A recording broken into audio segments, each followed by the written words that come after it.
امشب در 24 هشدار تهران درباره چرخش به سمت سلاح هسته‌ای در صورت افزایش فشارها. همزمان رسانه‌ها در ایران از رایزنی‌ها برای مذاکره تهران و واشنگتن میگن. نیویورک تایمز از لحن آشتی‌جویانه جمهوری اسلامی نوشته. اتهام به حکومت ایران درباره استفاده از تسلیحات شیمیایی نامتعارف در داخل و خارج. مؤسسه مطالعات جنگ در واشنگتن میگه نهادهای مرتبط با سپاه مشغول کار برای نظامی سازی فنتانیلند.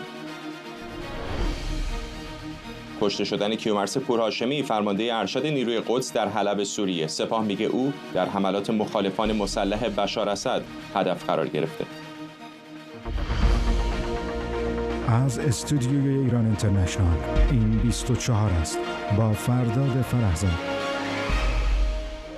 بینندگان ایران اینترنشنال در ایران و سراسر جهان سلام و وقت بخیر. نیویورک تایمز میگه جمهوری اسلامی تصمیم گرفته لحن خصمانه‌اش علیه اسرائیل و آمریکا رو تغییر بده. به نوشته این روزنامه بازگشت ترامپ به کاخ سفید، شرایط اقتصادی بد و تضعیف حزب الله باعث این تغییر استراتژی در ایران شده. در این مقاله به نقل از چند مقام جمهوری اسلامی ایران آمده که تهران به دنبال مذاکره با ترامپ در مورد برنامه هسته‌ای و منطقه‌ای. نیویورک تایمز در عین حال نوشته بعد از کشته شدن یحیی سنوار فرمانده حماس و ضعیف شدن حزب الله، مشخص شده عزم ایران برای درگیری مستقیم با اسرائیل کمتر شده.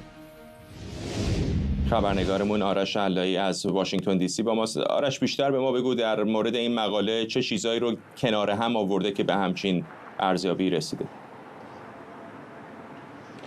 همین دیگه، این داستانی که چه چیزایی رو کنار هم آورده این خودش داستان هست.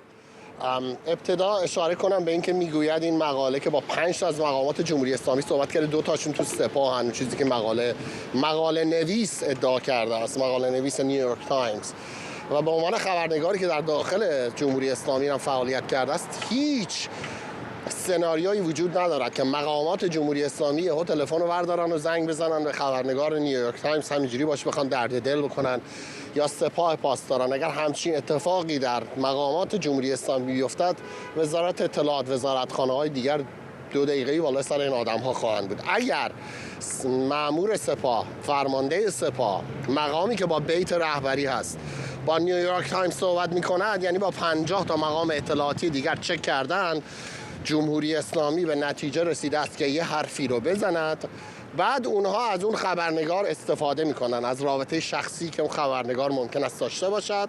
اونم که چه خبرنگاری باش صحبت میکنن، با هر خبرنگاری حرف نخواهند زد، با خبرنگاری حرف خواهند زد که کلمه به کلمه اون چیزی که سپاه میگوید رو همون رو منتشر کند. اگر شک و شبهه‌ای براش به وجود بیارد، احتمالاً دیگه از اون لیست جدا خواهد شد. ولی شک و شبهه‌ای هم دارد این مقاله. آسمان و ریسمان رو به هم بافته است که بگوید جمهوری اسلامی الان موضعش تغییر پیدا کرده است، ولی از لحنی که خود اون مقاله نویس استفاده کرده است از بعضی از مقامات جمهوری اسلامی می شود تناقض‌ها رو دید. از جمله اینکه میگوید که خب بعد از اینکه با ایلان ماسک ملاقات کردند، سعید ایروانی نماینده جمهوری اسلامی در سازمان ملل متحد، بعد از اون لحن مقامات جمهوری اسلامی نرمتر شده است. این مقاله نویس میگوید در تهران هم قوت قلب گرفتن، میگوید این آتش بسی که الان بین لبنان در واقع حزب الله و اسرائیل برقرار شده است، ایران هم تاییدش کرده است و به خاطر همین اتفاق افتاده. اون چیزی که مقاله نویس میگوید که به خاطر اینکه جمهوری اسلامی حاضر شده است که فشار بیارد به حزب الله که این آتش بس رو قبول کند، پس به زعم مقاله نویس پشت کرده است جمهوری اسلامی و حماس و فاصلهش رو الان با حماس زیاد کرده است. بعدم اشاره میکند که خب از وقتی یحیی سینوار مرده است دیگه اون ارزش رو ندارد. حماس برای جمهوری اسلامی ارزش حزب الله بیشتر است، میخواد حزب الله رو نگه دارد، بنابراین موافقت کرده است. اما در همین مقاله هم اشاره میکند که عباس عراقچی وزیر خارجه جمهوری اسلامی میگوید که غنیسازی اورانیوم رو افزایش میدهند و در واقع اون مذاکراتی هم که با اروپایی ها دارن انجام میدن، اهرم های فشار ندارن اروپایی ها، بنابراین به نتیجه نخواهد رسید. خودشون دارن سیگنال میدن که به نتیجه نمیخواهد برسد. به نظر میآید که لحن مقامات جمهوری اسلامی در زمینه اون جاهایی که خود تندتر شده است رو مقاله نویس نیویورک تایمز نادیده گرفته است. فقط مقامات جمهوری اسلامی عباس عراقچی نیست، اون امام جمعه های تهران هم هستن، مقامات دیگر سپاه هستن. اونها در این چند مدت حتی برخی اون سعید ایروانی ملاقاتش با ایلان ماسک رو خیانتکارانه خوندن و گفتن که اصلا نباید تغییر روش بده دولت جمهوری اسلامی. بر جهت نیویورک تایمز میگوید لحن مقامات جمهوری اسلامی به نظر میآید تغییر کرده است و جمهوری اسلامی میخواهد با ترامپ مذاکره کند. ممنونم از تو. آرش علی، خبرنگارمون در واشنگتن دی سی. اما در ایران شماری از رسانه‌های نزدیک به حکومت از رایزنی نروژ برای مذاکره جمهوری اسلامی با آمریکا گزارش دادند. بنابر این گزارش‌ها مجید تخت روانچی، معاون سیاسی وزارت خارجه، در راستای آمادگی تهران برای گفتگو با واشنگتن به اسلو سفر کرده. به گفته سفیر سابق ایران در نروژ، این کشور به عنوان میانجی واشنگتن و تهران ایفای نقش می‌کند. محسن سازگارا، فعال سیاسی و عضو شورای مدیریت گذار، و شایان سمیعی، کارشناس امنیت ملی، هر دو از ویرجینیا با ما هستن. آقای سمیعی، از زمزمه‌هایی که از تهران و واشنگتن و پایتخت‌های دیگر داره به گوش میرسه، چقدر واقعا محتمل می‌بینید یک مذاکرات بنیادین بین تهران و واشنگتن رو در دوران دوم زمامداری آقای ترامپ؟ با درود به شما جناب فرزاد گرامی، دوست بسیار عزیزم جناب سازگارا و مردم عزیز ایران. ببینید، محتمل هست. برای چی؟ برای اینکه جمهوری اسلامی الان پشتش رو به دیوار میبینه و هیچ راه فرار دیگری براش وجود نداره. از اونجایی که خامنه ای از یک جهت میاد و به فرماندهان ارتش میگه شما اگر کاری زیاد از بیرون از خونه ندارید، از خونه هاتون بیرون نرید، از یک طرف. از طرف دیگر وقتی که همگی سران حکومت میان به نوعی از آنها اعلام میکنند که ما آماده گفتگو هستیم و یا ما حتی حمله مجدد به اسرائیل رو منوط به این میکنیم که امریکا چه موفقیتی در آینده نزدیک بتونه در غزه داشته باشه، ما رو همه رو به این میرسونه که احتمال این هست. از یک طرف هم ما میدونیم که این واقعه اتفاق افتاده که آقای ایلان ماسک با سفیر جمهوری اسلامی در سازمان ملل ملاقات کرده. حالا خودشون میخوان تکذیب بکنن، اون یک امر علیحده است.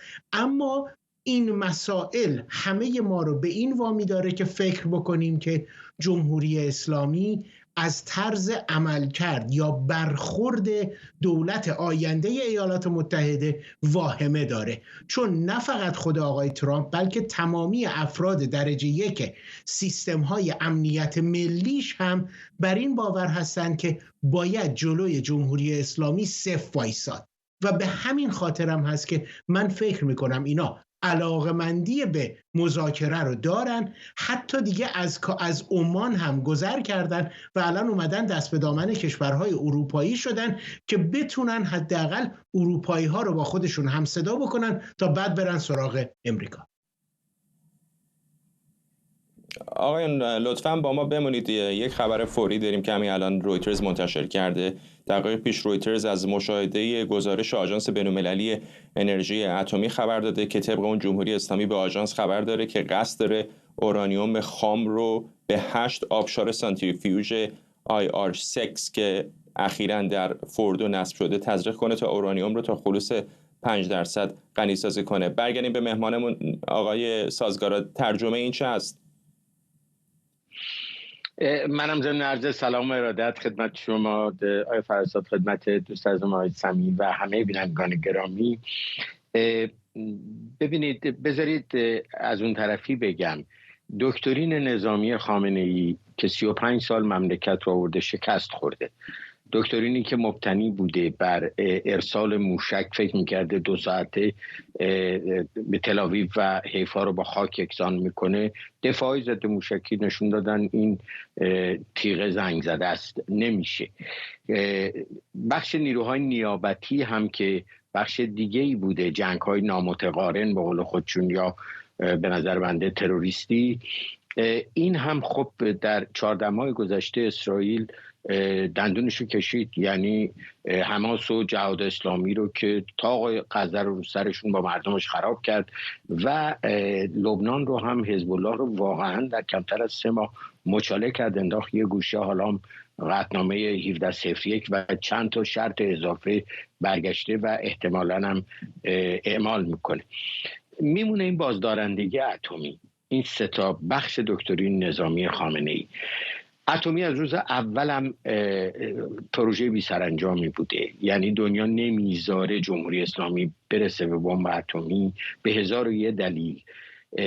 و بعد هم اصلا هیچ وقت اصل فکرم غلط بوده، بازدارندگی نداشته. مگه خود اسرائیل 100 تا بمب اتمی بیشتر داره؟ مگه مانع بوده ایران بهش حمله بکنه؟ یا روسیه بزرگترین زرادخانه اتمی رو داره، مگه مانعه که اوکراین حمله بکنه؟ این اصلا از اون فکرهای اشتباه روز اول بوده. ولی الان بین این سه تا کارتی که زمانی جمهوری اسلامی فکر میکرد و واقعا هم یک کشورهای منطقه میترسیدن از این، دو تاش از دست رفته، موشک و نیروی نیابتی. مونده این اتمیه. به همین دلیلم با این کارت اتمی بازی میکنن. آقای عراقچی تهدید میکنه ما میریم بمب میسازیم، اون یکی میگه داریم حالا تزریق میکنیم. و به نظر من سر میز مذاکره که خیلی هم دنبالش از جمهوری اسلامی یک جوری با آمریکا بشینه و مسئله رو فیصله بده با اروپایی‌ها و بعدم آمریکا، چون نگران مکانیزم ماشه است، این کارت اتمی رو میخواد بازی کنه که من فکر نمی کنم این کارت هم الان خریداری داشته باشه. آقای سمی، شما چه فکر میکنید؟ کارت هسته‌ای خریدار نخواهد داشت و آیا جمهوری اسلامی زیر این فشارها ناچار خواهد بود که به یک مذاکراتی با آمریکایی‌ها تن در بده؟ من هیچ شکی ندارم که کارت اتمی جمهوری اسلامی هم کارساز نخواهد بود و جمهوری اسلامی مجبور خواهد شد که تن در بده به اون چه که دولت‌های بزرگ به ویژه امریکا بهش دستور خواهد داد. برای چی؟ برای اینکه سابقه شون رو ما داریم. نیروهای نیابتیش مثل حزب الله اونقدر تخریب شد و اونقدر داغون شد که مجبور شد هر آنچه که شرایط اسرائیل گذاشت به دستور جمهوری اسلامی بپذیره. پس من فکر میکنم که جمهوری اسلامی هم الان فقط این یک نوع مدل گندگویی داره استفاده میکنه که میخواد به دولت‌های دنیا نشون بده که ما هنوز یک برگ برنده در دست داریم، یا هنوز ما یک عامل به اصطلاح بازدارندگی هم داریم، ولی اون عامل بازدارندگی کاملا غلط هست. برگه اتمی جمهوری اسلامی از دقیقه اولش براشون کار نکرده و الان هم کار نخواهد کرد و من فکر میکنم که هرچه که ما نزدیکتر بشیم به آغاز دوران دوم ریاست جمهوری آقای ترامپ، در مورد جمهوری اسلامی هم خواهیم دید که اون نرمش قهرمانانشون بیشتر و بیشتر خواهد شد، چون نه فقط ترامپ بلکه وزیر خارجه آینده امریکا، مشاور امنیت ملی و حتی رئیس سازمان CIA همه آدمایی هستن که مصرانه بر این باورن که جلوی جمهوری اسلامی بایستی در بیان. پس من فکر میکنم جمهوری اسلامی چاره‌ای به جز تسلیم نداره. آقای سازگار، این مقاله نیویورک تایمز هم به گمانم مهم هست به قلم فرناز فصیحی که عنوانش این هستش که ایران لحنی آشتی جویانه پیش گرفته با روی کار آمدن آقای ترامپ و تضعیف حزب الله. چقدر فکر میکنید که اینها مستقیم و غیر مستقیم سیگنال هایی است که جمهوری اسلامی داره به دولت جدید میفرسته؟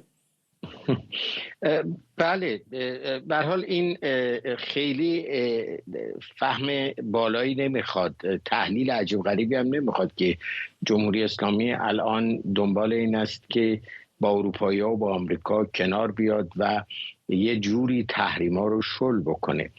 البته من مدت هاست به این منابعی که خانم فرناز فصیحی بهش استناد میکنه شک حسابی دارم و بازی میدن ایشونو به نظر من. کما اینکه خبرهای دروغ هم گفتن و ایشون پخش کرده، مثل سقوط هواپیمای اوکراینی که گفتن نقص فنیه و بعداً 3 روز بعد خود ایران ناچار شد اعتراف کنه که زده این هواپیما رو. بنابراین از اون مقاله حالا بگذریم. ببینید مسئله این است که وقتی شما در عرصه نظامی شکست میخوریم باید چرخش سیاسی بکنیم و این چرخش سیاسی یعنی که از محو اسرائیل و آمریکا ستیزی و غرب ستیزی باید دست برداری. خامنه‌ای آدمی هست که جرأت این کارا رو نداره. دیکتاتور بزدلیه که نمیتونه بیاد بگه شکست خوردم، کاسه زهر سر کشیدم، اگرچه حالا باید یه بشکه زهر سر بکشه. و اون وقت داخل حکومت هم غیر از حالا خامنه‌ای که به هر حال تصمیم نهایی رو باید بگیره، ما الان 2 تا 3 تا مسئله دیگه هم داریم. یه عده کاسب تحریمن، اونا فشار میارن که آشتی نشه، تحریم برداشته نشه. یه عده کاسب جنگن حتی، و نونشون توی نیست که همین وضعیت و نیروی نیابتی و میلیاردها میلیارد پول جابجا میکنن. و یه بخشم گروه سوم اونایی هستن که از نظر من روسوفیلا و چینوفیلایی هستن که ایران رو جدا، منزوی و ضد غرب میخوان، برای اینکه با کارتش بازی میکنن. امثال حسین شریعت مداری و علی اکبر ولایتی و اینا بی خجالت رو به قبله کرملین نماز میخونن. بنابراین این گروه ها هم در ایران الان فشار میارن و تصمیم میگیرن. یه دم مثل قالیباف که در مجلس صحبت کرد، اینا میفهمن که ممکنه آش با جاش بره، کل نظام سقوط کنه. به هم دلیل افتادن به اینکه آقا وضع خرابه، باید درست شه، باید یه کاری بکنیم، چاره‌جویی بکنیم. بنابراین اینطور که میبینید در واقع 3-4 گروه مختلف در داخل این حکومت که سگ میزنه گربه میرقصه، این حکومت دارن فشار میارن، بازی میکنن. و خامنه‌ای که اون بالا نشسته به دلیل بزدلی خودش هم تصمیم گیر محکمی نیستش. این ماجرا در سمت ایران مقدار زیادی به نظر من دچار مشکل خواهد بود و ما شاهد خواهیم بود که این زایمان چرخش سیاسی به این سادگی به نظر من در داخل حکومت ایران صورت نخواهد گرفت.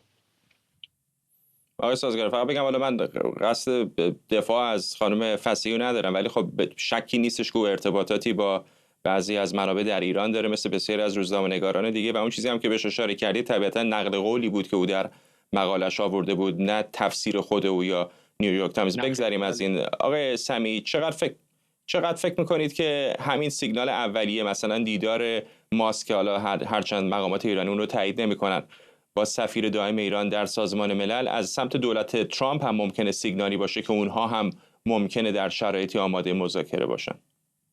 ببینید، دولت ترامپ به نظر من علاقه داره که حداقل یک سیگنال های اول کار بده که بگه آقا ما خط قرمز هامون کجاست، در چه زمینه ای هم حاضریم صحبت بکنیم. اما نه اینی که بیاد به جمهوری اسلامی وعده وعیدهایی رو بده یا بگه که در صورتی که شما کار 1 رو بکنید ما هم کار 2 رو خواهیم کرد. من فکر میکنم بیشتر به حالت خط و نشان کشیدن و اعلام واقعیت به جمهوری اسلامی که شما اگر این روندتون رو ادامه بدید عواقبش 1 2 3 خواهد بود و هیچ جوری هم نمیتونید ازش فرار بکنید. و به همون خاطر هم هست حتی اگر ما به همین مقاله نیویورک تایمز هم برگردیم، در اون هم بعضی از خود افراد بسیار تندروی حکومتی هم اعلام کردن که ما در نقطه نظر جنگ اشتباه داریم فکر میکنیم و حتی ما اسرائیل رو دست کم گرفتیم. پس به نظر من اینا خودشون هم میدونن عمق فاجعه کجاست، ولی فقط همونجوری که جناب سازگاران فرمودن یه عده‌ای هستن که دلال این کارن و به نفعشونه که این مسائل ادامه پیدا. آقای سازگار، این نکته اسرائیل که آقای سمیعی اشاره کرد خیلی مهم است، کمتر بهش امشب در بحثمون پرداختیم. حتی اگر واقعا تهران و واشنگتن هر دو آماده مذاکراتی باشند، چقدر بدون سیگنال یا چراغ سبز اسرائیل اصلا چنین چیزی برای آمریکا ممکن هست؟ خیلی نکته مهمیه شما و آقای سمیعی اشاره کردین، به خصوص در کابینه ترامپ دست اسرائیل و لابی نیرومند کلیمیای امریکا خیلی بازتره. وقت شما به این اضافه کنید عربستان هم هست. آقای ترامپ به هر حال در دور اول دستاوردش در خاورمیانه پیمان ابراهیم بوده و حتما اونو دنبال خواهد کرد و عربستان خیلی خیلی راحت‌تر با ترامپ کار میکنه تا با بایدن. اونها هم اگرچه به ایران لبخند میزنن ولی پشت پرده در واقع تز اونها هم این است که باید این دندونهای جمهوری اسلامی رو کشید که امنیت داشته باشند و هر دوی اونها در واقع در واشنگتن و روی کابینه ترامپ فشار میتونن بیارن. بنابراین هر معامله ترامپ بخواد بکنه در خاورمیانه با جمهوری اسلامی، از یک طرف به درستی های صمیمی میگن کابینه خودشه که دست کم میشه گفت همشون مثل اون 12 ماده پومپیو فکر میکنن، اگر نگم بعضیشون تندتره، و به یک طرف هم اسرائیل و عربستان هستن که اونها هم فشار میارن. بنابراین در سمت امریکا هم معامله به این سادگی نمیتونه. ترامپ همون که گفته من فقط میرم سر اتمی حرف میزنم و تموم میکنم و میره دیگه، نمیدونم ایرانم کمک کنم، اگر این گارانتی ها نتونه بگیره نمیگذارن. اینا هم انقدر زور دارن که اعمال نفوذ بکنن. اگرچه جمله آخرم آقای ترامپ به هر حال نشون داده آدم گاهی غیر قابل پیش بینی نیست و حتی نزدیکترین آدماش ممکنه کنار بگذاره و اون که دلش میخواد بره انجام بده، ولی به این سادگی هم نخواهد بود یه همچین تصمیم. ممنونم از هر دوی شما. محسن سازگارا، فعال سیاسی و عضو شورای مدیریت گذار، و همینطور شاهین سمیعی، کارشناس امنیت ملی از ویرجینیا. مؤسسه مطالعات جنگ در آمریکا با استناد به گزارش انستیتوی علوم و امنیت بین‌الملل میگه حکومت ایران با توسعه عوامل شیمیایی مبتنی بر 2 دارو داره پیمان منع سلاح‌های شیمیایی رو نقض میکنه. بنا به این گزارش تهران علاوه بر توسعه سلاح‌های شیمیایی برای استفاده در خارج، از این تسلیحات در داخل کشور هم استفاده کرده. این مؤسسه با اشاره به اطلاعات مربوط به چگونگی سرکوب معترضان ایرانی نوشته گزارش‌های شهروندان و علائم مشاهده شده در بعضی از معترضان نشون میده نیروهای امنیتی برای برخورد با تظاهر کننده‌ها از گازهای فنتانیل و متومدین استفاده کردند. فرزین ندیمی، تحلیلگر امور دفاعی امنیتی در مؤسسه واشنگتن از همین شهر با ماست. آقای ندیمی، اگر اشتباه میکنم منو اصلاح بکنید، اینها مواد مخدری هم هستن که در بعضی موارد استفاده شخصی هم ازشون میشه. چه استفاده حکومت‌ها مثل جمهوری اسلامی از اونها میکنن؟ بله، همونطور که فرمودید فنتانیل یک ماده مخدر خیلی قوی هستش، 50 برابر هروئین و 100 برابر مورفین اثر میذاره و یک احساس سرخوشی خیلی زیادی ایجاد میکنه و به خاطر همین هستش که در عنوان مسکن خیلی قوی به خصوص در دردهای سرطانی ازش استفاده میشه. ولی خب ازش استفاده تسلیحاتی هم میشه و اسرائیل در عملیات اخیرش در لبنان متوجه شد که حزب الله در انبارهای اسلحه‌اش در جنوب لبنان گازهای فنتانیل داشته، ماسک‌های حفاظتی داشته و همینطور از داروهای درمان کننده مثل آتروپین که برای مقابله با گازهای شیمیایی هست و همینطور هم دستبندهایی که به نظر میرسه در عملیاتی که نیروی رضوان قرار بوده طرح‌ریزی شده بوده و آموزش دیده بوده در شمال اسرائیل انجام بده برای گروگان گرفتن تعداد زیادی از مردم اسرائیل و نظامیان اسرائیلی، دقیقاً همون کاری که حماس در 7 اکتبر انجام داده، قرار بوده از این گازهای مشتقات فنتانیل استفاده بکنه برای بیهوش کردن شهروندان اسرائیلی و نظامیان اسرائیلی و اسارت گرفتن اونها و از طریق تونل‌های خاصی که ایجاد کرده بوده خارج کردن به لبنان. این برنامه‌ای بوده که حزب الله داشته انجام میده. حالا برگردیم عقب که چگونه این گازهای فنتانیل رو تونسته تهیه بکنه. ایران از دهه 80 میلادی، از سال 1366 یه مقدار شاید کم و زیادتر، در مرکز تحقیقات بیوشیمی و بیوفیزیک دانشگاه تهران در خیابان آناتول فرانس در دانشگاه تهران، زیر زمین این مرکز، به اولین در شروع برنامه سلاح شیمیایی ایران بوده که هم آقای فخریزاده هم اتفاقا در این برنامه شروع به کار کرد. بعد که مقدار این برنامه پا گرفت و برخی از دانشمندان که در این برنامه درگیر بودند متوجه اهداف حکومت اسلامی شده بودند، در اون زمان بعدش کنار کشیدن، سپاه پاسداران این برنامه رو در کنترل کامل خودش گرفت، منتقل شد به مرکز صنایع ویژه امام علی سپاه پاسداران و از طرف دیگه مرکز صنایع ویژه وزارت دفاع که مرکز تحقیقات و توسعه شهید میثمی در جاده قدیم کرج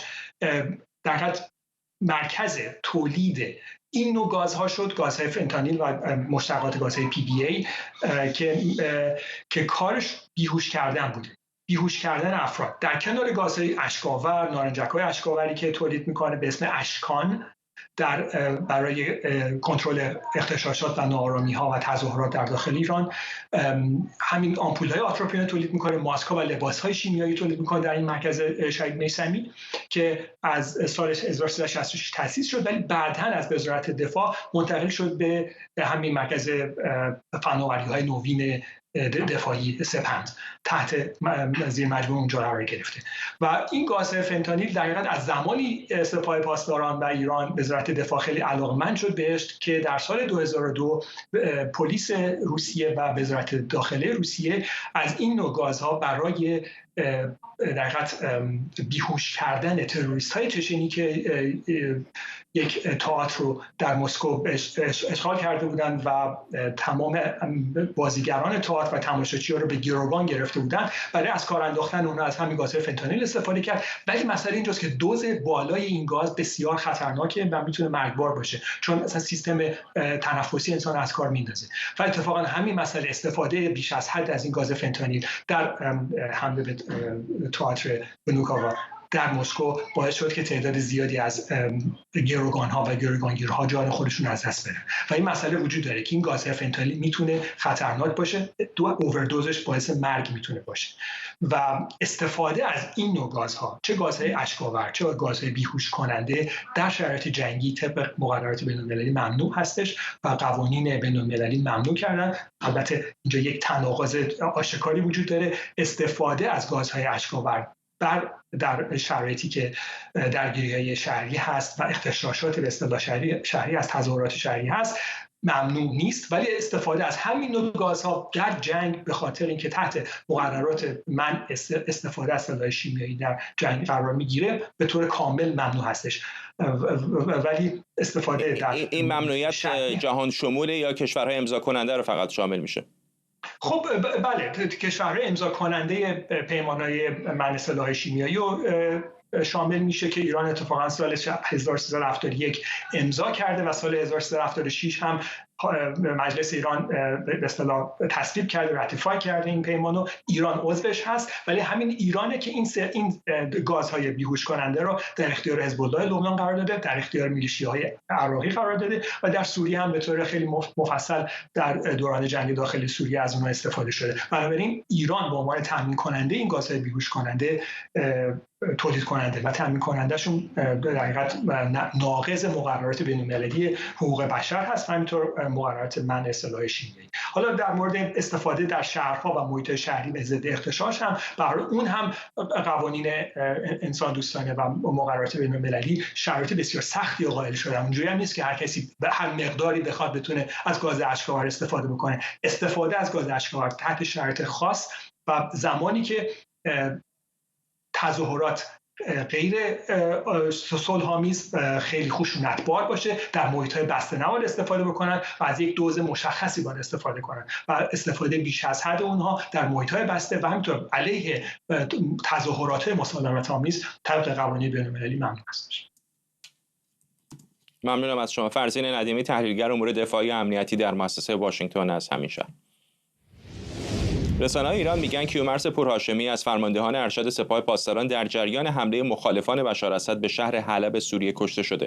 خبرگزاری تسنیم نوشته این فرمانده که با نام مستعار حاج هاشم در سوریه شناخته می‌شده، در سمت مستشار ارشد ایرانی مشغول فعالیت بوده.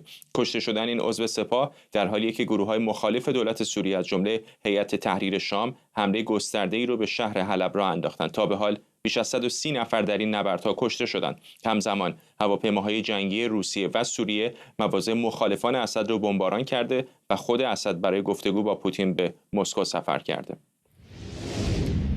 علی سعدزاده، تحلیلگر مسائل خاورمیانه از فرانکفورت و ترسکه صادقی، روزنامه‌نگار از پاریس با ماست. با خانم صادقی شروع می‌کنم. چه جزئیات بیشتری می‌دونیم در مورد این حملات اخیر؟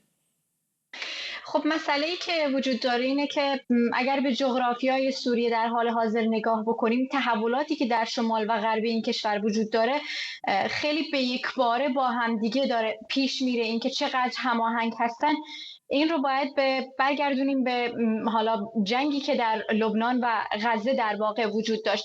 همونطور که شما بهش اشاره کردید، هم هیئت تحریر الشام یا همان جبهه النصره سابق و البته جیش الوطن السوری که یکی از جریان‌هایی هستش هستش که مستقیما ترکیه از اونها داره حمایت میکنه، اینها پیشروی‌های بسیار گسترده‌ای میتونیم بگیم یک شبه داشتند. البته اینطور نبوده که بدون هماهنگی بوده یا به یک باره این تصمیم گرفته شده. یک نکته مهم اینجا وجود داره، در 2 ماه گذشته این نیروها در حال سازماندهی مجدد خودشون بودن. اطلاعات اونها هم به سپاه پاسداران رسیده بود، هم به دمشق رسیده بود، به نیروهای ارتش اسد در واقع. منتها به دلیل اینکه در طی مدت گذشته به قدری این نیروها در درعا، در حمص، در دمشق، حتی از اون طرف اسرائیل به اونها حمله میکرد، درگیر حملات اسرائیل بودن و ضرباتی که اسرائیل به اونها وارد میکرد، و از طرف دیگه در مرز در واقع با سوریه گروه‌های مورد حمایت جمهوری اسلامی یا مورد حمایت دمشق در البوکمال، دیر الزور، در قائم هدف حملات آمریکا قرار میگرفتن. این سیگنال هایی که از طرف هیئت تحریر الشام به اونها داده میشد، این که اونها قراره که عملیات هایش رو شروع بکنن، مجددا پیشروی بکنن به سمت مناطقی که قبلا اونها ادعا میکردن برای خودشون بوده، قبل از یعنی آستانا، گفتگوهای آستانا، این تهدیدات رو، این سیگنال ها رو جدی نگرفتن و در نتیجه حالا فشارهایی که از طرف اسرائیل هم به اونها وارد شده، اونها یک سری از مناطق خودشون رو امروز از دست دادن. آخرین جزئیاتی که ما از سوریه داریم، در واقع بیش از 200 شبه نظامی از هر دو طرف کشته شدن.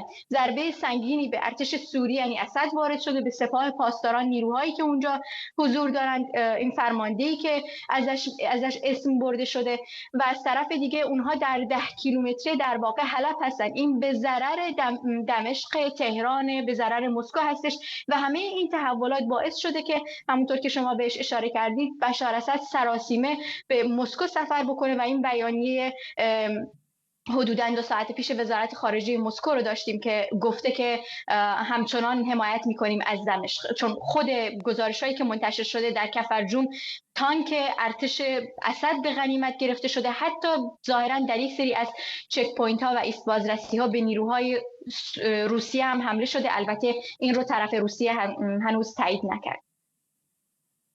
آقای سعدزاده، به شکل شبیه یک دژاوو میمونه، انگار دوباره برگشتیم به 10-12 سال گذشته، با این تفاوت که الان هم روسیه درگیر جنگ اوکراین هست، هم ایران بسیار ضعیف شده. کجا قرار گرفته آقای اسد؟ آیا دوباره خطر یک جنگ تمام عیار داخلی سوریه رو تهدید میکنه؟ تمام عیار نمیدونیم، چون به هر حال این حملاتی که دیشب روسیه و ارتش یا مابقی ارتش اسد به این نیروها کردن، مثل این که به تحریر الشام کردن، مثل این که هنوز امکان این هست که جلوی اینها رو بگیرن. ولی اون چی که مسلمه، وقتی که آدم منطقه ای رو که بینا حمله کردن بهش، هم اتوبان 4 هم اتوبان 5 که اینها به فرودگاه منتهی میشه و فرودگاه حلب جایی بوده که معمولا نیروهای سپاه پاسداران اونجا بودن و ظاهرا این فرمانده عالی رتبه سپاه هم در همین فرودگاه کشته شده. قبلا از این فرودگاه استفاده می‌کردن برای بردن سلاح به اونجا و از اونجا به جاهای دیگه از جمله به لبنان. و یک مسئله دیگه هم هست، بعضی از منابع سوری که مخالف اسد هستند میگن که این حملات بدون پشتیبانی ترکیه نمیتونست انجام بگیره و ترکیه هم گفته که این گروه تحریر الشام قرار بوده که یک حملات مختصری انجام بده، ولی از اونجا که دیده مقاومت زیادی در برابرش نیست، این پیشروی سریع و خیلی به اصطلاح اعجاب انگیز رو کرده و همونطور که خانم صادقی گفتن الان به نزدیکی حلب رسیده. ولی نیروهای اسد هم، نیروهای سنگین اسد هم مثل که راه افتادن که برن برای اونها به جنگ. ظاهرا بعضی از منابع مخالف اسد در سوری میگن که ترکیه از اینا پشتیبانی کرده با این امید که بتونه نظر اسد رو جلب بکنه که همراه با اسد، ترکیه و اسد و احتمالاً همین نیروهای تحریر الشام علیه کردها بسیج بشن و کردها هدف اصلی ترکیه هست که به هر قیمتی میخواد جلوی ایجاد یک به هر حال وحدت یا یه چیزی شبیه دولت کردی در مرز خودش در خاک سوریه جلوگیری بکنه به همین علت هست که اجازه داده این تحریرالشام این حملات رو انجام بده و تا حدودی بهش کمک کرده. فراموش نکنیم در این مناطقی که اینها این حمله رو شروع کردن، نیروهای سازمان امنیت ترکیه و نیروهای مخفی ترکیه حضور زیاد داشتن و دارند و در گذشته هم حتی بخشی از نظامیان ترکیه اونجا. خانم صادقی، این نکته ترکیه که آقای سدزاده بهش اشاره کرد به گمانم مهم است. الان هدف ترکیه و نیروهای مورد حمایتش در سوریه چه هست و کجا قرار گرفتن در مقایسه با جایی که جمهوری اسلامی ایستاده؟ ببینید، وقتی میدانی با یک سری از منابع صحبت میکنی یا رسانه‌های متنوع در سوریه رو بهش نگاه میندازی، اغلب بر این باورن که ترکیه پشت این قضیه هستش. بله، چرا که یکی از گروه‌های جیش الوطن سوریه یکی از گروه‌هایی هستش که در حال حاضر همراه با هیئت تحریر شام در این پیشروی‌ها دست داره. ترکیه تا امروز سکوت کرده بود در این باره. امروز یکی از مقامات نظامی ترکیه با رویترز صحبت کرده و گفته که این به نوعی عادی جلوه داده و اشاره کرده به این که خب تا 2020 یعنی تا گفتگوهای قبل از گفتگوهای آستانا قرار بر همین بوده. بعد از اینکه گفتگوهای آستانا شکل میگیره به فشار مسکو در واقع این پیشروی‌های ترکیه متوقف میشه. اما یک نکته دیگر هم رو اینجا نباید فراموش بکنیم. یکی این که این کارت فشار خودش رو رجب طیب اردوغان میتونیم بهش بگیم که داره ازش استفاده میکنه. در چند ماه گذشته بسیار به وضوح درخواست کرد، پیام رساند ترکیه، مقامات مختلف، خود اردوغان که میخوان عادی سازی روابط داشته باشن با سوریه. پاسخ بشار اسد این بوده که تمامی نیروهای وابسته به ترکیه باید از خاک سوریه خارج بشن. در نتیجه این پاسخ ندادن وی باعث شده که ترکیه سکوت بکنه و از اون طرف اجازه بده که نیروهای وابسته به اون پیشروی بکنن و مناطقی که حالا ادعا میکنن برای اونها بوده به هر جهت اینجا همه گروه‌ها دارن بر سر این مناطق با هم دیگه جنگ میکنن، این مناطق رو دوباره باز پس بگیرن. این یک طرف قضیه است. طرف دوم قضیه، من امروز موفق شدم با یکی از فرماندهان نیروهای دموکراتیک سوریه صحبت بکنم. اشاره اونها بر یک نکته مهم بود، اینکه ترکیه از فرصت داره استفاده میکنه. دونالد ترامپ کابینه اون به قدرت برگشته و هم با همان دیدگاه دوره اولوی که وارد به اصطلاح مناطق وارد سوریه شد، یک سری از مناطق تحت کنترل کردها رو یا مناطق کردها رو مثل افرین رو، تل ابیض رو، اینها رو کنترل کرد. با همون دیدگاه داره پیشروی میکنه که خب کابینه دونالد ترامپ به باور ترکیه مخالف این نیست که ضربه‌ای به اسد وارد بشه، مخالف این نخواهد بود که ضربه‌ای به تهران وارد بشه در سوریه یا حتی به همپیمانان او به اصطلاح مسکو که همه اونها با هم دیگه هستن و به این دلیل این ایده هم مطرح هستش. خب به هر حال باعث شده که تا این لحظه بیش از 250 کیلومتر هیئت تحریرالشام پیشروی بکنه و بخواد اون استراتژی خودش رو محکم‌تر کردن مرزهای خودش رو تا پیش ببره و حتی میخواد این پیام رو مستقیما به بشار اسد بده که خب من اگر بخوام حتی میتونم وارد حلب هم بشم. در حال حاضر آخرین گزارش‌ها اینه که اونها در چیزی کمتر از 10 کیلومتری حلب تونستن پیشروی بکنن. آقای سدزاده، الان بدون حمایت ایران یا دست کم بدون حمایتی که مثلا 10 سال پیش جمهوری اسلامی از اسد داشت و درگیری‌هایی که روس‌ها دارن در اوکراین، چقدر واقعا اسد به تنهایی میتونه مقابل یک موج جدیدی از حمله‌های این چنینی دوام بیاره به نظرتون؟ براش یه مقدار مشکله. به همین علت هست که به روسیه متوسل شده، به همین علت هست که به صورت ناگهانی به روسیه مسافرت کرده. به یه علت دیگه هم داره. در این اواخر خبرهای آمد که اسد مایلی که نیروهای ایرانی فعالیتشون اونجا کمتر بکنن، چون حضور نیروهای ایرانی برای اسد دردسرساز شده بود، چون میدید اسد که دائما اسرائیلی ها حمله میکنن به اونجا و این رو به خاطر حضور ایرانی ها و حضور حزب الله بود و به خاطر اینکه این حملات اسرائیل رو کمتر بکنه اصرار داشت که ایرانی ها از اونجا برن. یه دلیل دیگه هم وجود داشت، چون اسد اصرار داره که به جامعه عرب برگرده و برگشتنش به جامعه عرب این خواسته است که خیلی از کشورهای عرب ازش دارن بایستی وابستگیشو به ایران کم بکنه. اینی که الان یه مقدار مشکل طرح شده براش که از حمایت ایران برخوردار باشه تا سال 2015. ایران هم مشکلات زیادی رو که در سوریه بخواد مثل گذشته فعال باشه و همین علت برای اسد مشکل هست و همین علت هم هست که اسد بیش از گذشته به روسیه وابسته هست و همین مسافرت ناگهانیش به روسیه بیان این مطلبه. ولی از طرف دیگه روسیه هم خودش گرفتاری‌های اوکراین داره، دستش باز نیست مثل 2015. بنابراین اوضاع خیلی پیچیده شده. باید صبر بکنیم که ببینیم این تحولات در روزهای آینده به کجا می‌انجامه. اسرائیل هم دست بردار نیست، چون اعلام کرده که من برای جلوگیری از ورود اسلحه از سوریه به لبنان حتما گذرگاه‌هایی رو که بین سوریه و لبنان هست بمباران خواهم کرد، به حمله خواهم کرد و نخواهم گذاشت اسلحه از سوریه به لبنان بره. خانم صادقی، گروه‌های دیگر منطقه چطور دارن این تحرکات رو دنبال میکنن، به خصوص در عراق؟